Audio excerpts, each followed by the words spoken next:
Հարև ցես հարկելի ունգընտիրներ, վանասանի եթերով և թիմադեդրի էջով ձեզի հետ ենք ներկայացնելու հայկական աշխարհի այսօրվան լուրերը։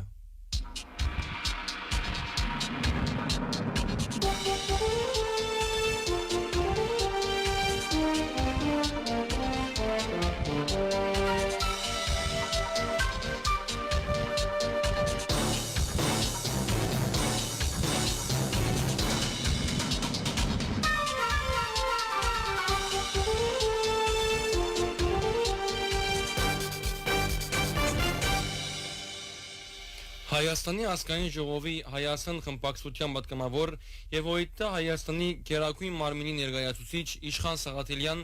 երեկ անդրադարձավ Եվրոպական միության դիվանագիտության ղեկավար Կայա Կալլասի օրը առաջ կատարած հայտարարության անընդունելի նկատելով Հայաստանի ներքին գործերուն արտաքին որևէ միջամտություն։ Երեկ Եվրոպական միության դիվանագիտության ղեկավար Կայա Կալլաս հայտարարեց, որ Հայաստանի իշխանությունները դիմաց են Եվրոպական միության աջակցություն խնդրելով ընտրություններու ժամանակ Մոլդավի օրինակով կամ փորձով։ Այս հանգամանքեն մղվելով պետք է արձանագրենք 3 փաստ։ Առաջինը ուղիղ միջամտությունն է արտաքին ուժերու կողմէ Հայաստանի ներքին գործերուն, երկրորդ Օրվան վարչախումբը լավաբես կգիտակցի, որ այլևս չունի ժողովրդին աջակցությունը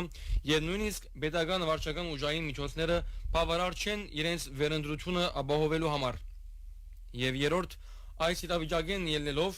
իրենք արտաքին ուժերու միջամտությամբ Մոլդավի օրինակով կպատրաստվին առաջիկա ընտրություններուն չեզոքացնել ընդդիմադիր ուժերու մասնակցությունը, նշեց Սաղաթելյան։ Այս է իրական պատկերը Նիկոլ Փաշինյանի իշխանության, ժողովրդավարության, անկախության եւ ինքնիշխանության մասին։ Եվ երբեք չզարմանաք, եթե առաջիկային Ալիև եւ Էրդողան հայտարարեն, որ դարաշրջանի մեջ գայունության եւ խաղաղության հաստատման համար Նիկոլ Փաշինյան դիմաց է իրենց ակնկալելով անոնց օգնությունը եւ աջակցությունը Հայաստանի մեջ Փաշինյանի վերընտրությունը ապահովելու համար։ Իրականության մեջ Հայաստանի եւ հայ ժողովրդի ճակատագիրը պետք է որոշե հայ մարդը եւ արտաքին որևէ միջամտություն, արտաքին որևէ գետրոնի միջամտություն մեզի համար անընդունելի է եւ պիտի չարդոնենք, հայտարարեց ՕԻՏ Հայաստանի գերագույն մարմինի ներկայացուցիչ Իշխան Սաղաթելյան։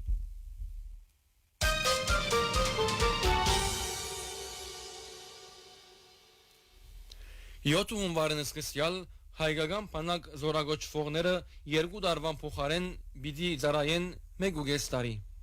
Խորհրդարանը երեկ երկրորդ ընթերցումով եւ ամբողջությամբ ընդունեց Պաշտպանության նախարարության առաջարկը։ 1 հունվարին ուժի մեջ պիտի մտնե եւ արդեն 2026-ի 7 հունվարին զորագոչվող մեր դեղակը բադանիները այլևս կծառայեն 18 ամիս, հայտարարեց Պաշտպանության նախարար Սուրեն Բաբիկյան։ Օրինակիցը խորհրդարան բերված էր հրադապ կարգով։ Բաբիկյան խորհրդարանի ամբիոնեն անգամ միևս ընդգծեց, որ նոր փոփոխությունը պիտի գործադրվի բացառապես հունվարին բանակ զորագոչվող երիտասարդներու եւ ոչ թե արդեն ծառայության մեջ գտնվողներուն համար։ Բաբիկյանի համաձայն Պաշտպանության նախարարության այս նորության հիմքը արհեստավարժ բանակ ունենալու ռազմավարությունն է։ Ըստ անոր Ժամկետայիններուն ծառայությունը 5 տարիով կնվազի պայմանագրային զինվորական ծառայության ընդլայնման շնորհիվ։ Ընդդիմադիրները կքննադատեն իշխանության այս քայլը։ Հայաստան խմբակցությունն Աննա Գրիգորյան եւ խմբակցության ղեկավար Պաշտպանության նախկին նախարար Սեյրան Օհանյան այս մասին խոսելով ըսին, որ այս որոշումով պետությունը գհենի պայմանագրայիններուն, որոնց ծառայության պայմանները երբեք լավ չեն։ Հիմա Հայաստանի քաղաքացին, եթե ընդդություն կատարե, ուր երթա աշխատելու, նկատի առնելով սահմանին արգա վտանգները, մարտահրավերները, պայմանները եւ այլն, ինչ պետք է ունենա օրինակ։ Երևանի գետրոնին իբրև բարեկ աշխատելով, ակնհայտ է, չէ, եթե մենք համալրումի խնդիրը կփորձենք լուծել, եթե մասնակիտական բանակ կփորձենք ստեղծել, առնվազն դարրական հիմնական աշխատավարձի բարձրացումը հրամայական է, հայտնեց Աննա Գրիգորյան։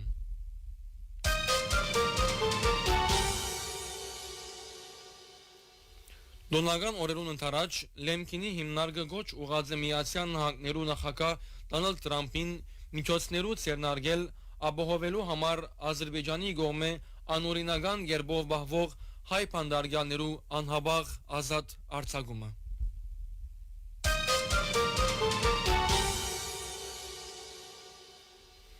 Հայաստանի հետ բանակցությունները դրական նկատելով Բաքու դարձյալ հարաճ կդանի սահմանադրության փոփոխության հարցը։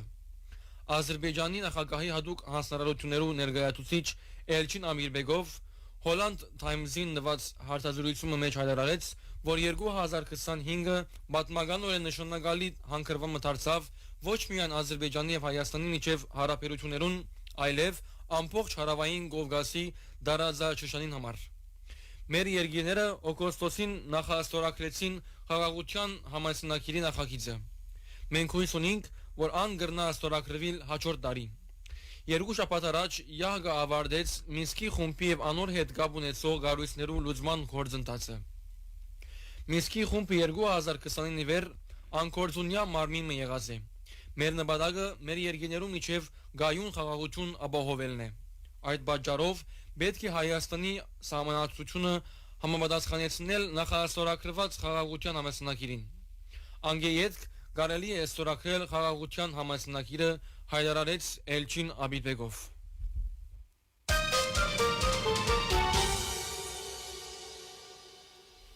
Ադրբեջան եւ Թուրքիա իրարու պաշտոնապես ռազմական օգնություն մի դրամատրեն։ Արդարև Ադրբեջանի խորհրդարանը ընդունեց Ադրբեջանի պաշտպանության նախարարության եւ Թուրքիո ազգային պաշտպանության նախարարության միջև ռազմական ապահովության փոխադարձ ամրապնդման ուշագիրի վավերացման օրենքի նախագիծը։ Այս առիթով պաշտպանության, ապահովության եւ բդազության թեմ բայկարի կոմիտեի նախագահ Արզուն Ագիև հայտարարեց, որ փաստաթուղթը կզարայե Ադրբեջանի եւ Թուրքիո միջև ռազմավարական գործընկերության, ինչպես նաեւ պաշտպանության եւ ապահովության մարզի մեջ համագործակցության խորացման, որ ամրագրված է Շուշիի հրճակագիրով։ Նշյալ փաստաթուղթի համաձայն մասնակցող կողմերը բարդավոր են իրարու փոխադարձ օգնություն դրամատրել անոնցնե մեգուն թեմ զինյալ հարձակումին բարակային, անհագան եւ հավաքական ինտապաշտպանության իրավունքի իրագործման համար, որ ճանաչված է ՄԱԳ-ի կանոնացության 51-րդ հոդվածով։ Կողմերը իրարու ռազմական օգնություն կդրամատրեն անոնցմե մեգուն թիմումին հիման վրա եւ իրենց ազգային օրենսդրությամբ սահմանված ընթացակարգերուն համապատասխան։ Հուշագիրը կընդգրկե միայն ռազմական համագործակցության եւ ռազմական ապահովության հարցերը եւ այդ զիրի մեջ կնախադեսե փոխադարձ օգնություն պաշտպանության մարզի մեջ ուսուցում, մատակարարում եւ կողմերու միացյալ կարողություններու բարձրացում։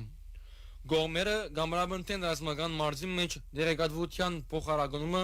եւ ռազմական հետախուզության բնակավարի մեջ համագործակցությունը։ Անոնք կրնան բաժնեկցիլ ռազմական ապահովության ստացված դերեկություններ, գաղտնի, հուշ գաղտնի, հատուկ կարևորություն ունեցող եւ այդ դեպիալները օգտագործել միացյալ գործողություններու ընթացքին։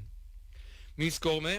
Թուրքիո նախագահ Ռեջեփ Տայիփ Էրդողանը հայտարարեց, որ Ադրբեջան եւ Հայաստան մոդեցած են խաղաղության համաձայնագիրի ստորագրության։ Մենք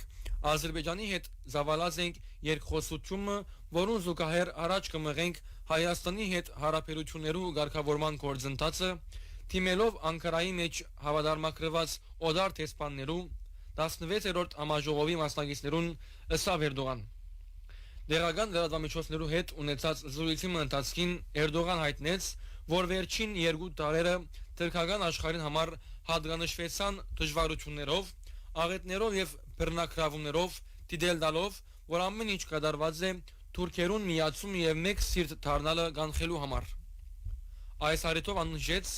Արցախի համար մղվող 44 օրյա պատերազմը, նշելով, որ այդ օրերուն երկրի թշնամիները զրբարդիչ լուրեր կդարազեին Թուրքիո կողմէ Ադրբեջանին ցուցաբերվող աջակցության համար։ Հիշեցեք, որ հանրապետական ժողովրդական կուսակցության արտաքին քաղաքականության պատասխանատու ներկայացուցիչը ըսավ. Դժբախտաբար լուրեր կդարածվին,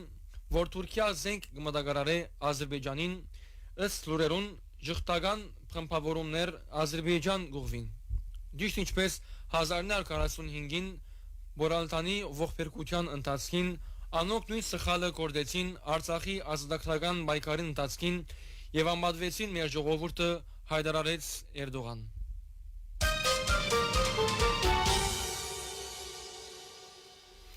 Մոսկվա Երևանի հետ պաշտոնական հարաբերություններուն ընթացքին կբարձրացնե գործարար Սամվել Ղարաբեդյանի բանդարգության հարցը։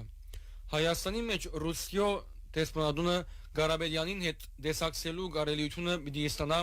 ՌԻԱ Նովոստին հայտնեց Ռուսիո արտաքին գործոս նախարարության անկախ պետություններու հասարակապետության երկիրներու 4-րդ բաժանմունքի տնօրեն Միխայիլ Կալուկին։ Երևանի մոտ Ռուսիո դեսպանատան ջամփով հասած ենք անոր հետ հյուպատոսական դեսակցության կարելիության։ Մեր դիվանագետներուն ներչին այցելությունը դեղի ունեցած է դեկտեմբերի սկիզբը,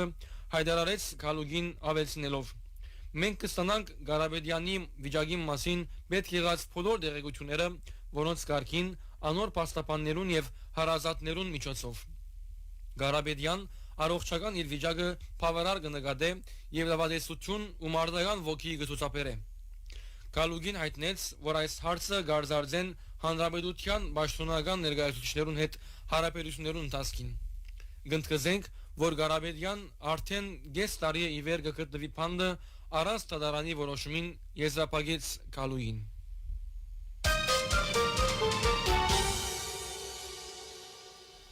Արցախի ռազմահայրենասիրության նախարարության աշխատակազմի ղեկավար նախագահի աշխատակազմի ղեկավարի տեղակալ ազգային անվտանգության ծառայության հետախուզության ասպա Սարգիս Գալստյան Ադրբեջանի օգտին լրտեսություն կատարելու մեղադրանքով իր բադիժը կգրե Արտիկի բանդի մեջ։ Գալստյանի կորձով դատական որոշումը սկսած է գործադրվել անցյալ ամիս եւ անվերջին օրերուն տեղափոխված է բադիժի գործողության վայր։ Նախ առաջին ադյանը, ապա վերակնիչ դատարանները ապացուցած նկատած են, որ Սարխան Ձադկանունով Սարգիս Գալստյանը 2018-ին սկսյալ բարձր պաշտոններ գրավելով դարիներ շարունակ լրտեսություն կատարած է Ադրբեջանի օգտին։ Դատական գործի նյութերու համաձայն Գալստյան նոյեմբեր 2020-ին գապ հաստատած է Օդաբեդության մահադուկ հետախուզության դարայության աշխատակիցին հետ, որ մե ստացած է լրտեսություն կատարելու հանձնարարություն։ Գալստյան դված է իր համաձայնությունը այդ սևով անհավաքագրված է հետախուզական ծառայության կողմէ, որ մե հետ ստացած է ադրբեջանական Սարխան Ձադկանունը։ Ավելի քան 1 տարի դեված դատավարության նյութերեն կդեղեկացվի, որ Գալստյան 2020-ին 2023 թվականներուն հավաքած եւ WhatsApp-ի իր բջջային այլ հատվածներու օգնությամբ նամակագրության հերացայիններու միջոցով հadoop ծառայության աշխատակիցին հանձնած է Արցախի մեջ գտնվող բնակչության գարիկներու, նույնիսկ սնունդի արգայության մասին դերեկություններ, նաեւ թե ինչ դրամատրություններ կան Արցախի հայերու մոտ։ Կորձին թերուն համաձայն Գալստյան նաեւ մանրամասնություններ փոխանցած է իշխանության ներկայացուցիչներու մասին 2023 սեպտեմբերին Ադրբեջանական վայրակության ժամանակ Հայաստանի գոմե գարելի ռազմական աջակցության, բնակչության զինվածության, գարելի դիմադրության եւ նման բնույթի այլ դեղեցություններ։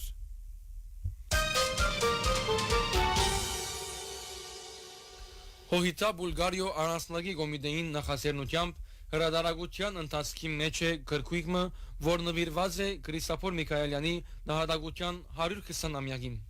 Գրքույկը զարգացման է հայ մամուլի մեջ լույս տեսած հոդվածներու եւ վկայություններու, որոնք գրված են Քրիստոֆորի նահատակութենեն յետք։ Հադորը նպատակացրե նոր ցևով ներկայացնել Քրիստոֆորի մարդկային եւ հեղափոխական երբարը իր ազնիվ ու համեստ նկարակիրով եւ միաժամանակ բացահայտել անոր անսասան ու վճռական ղեկավարի դիբարը։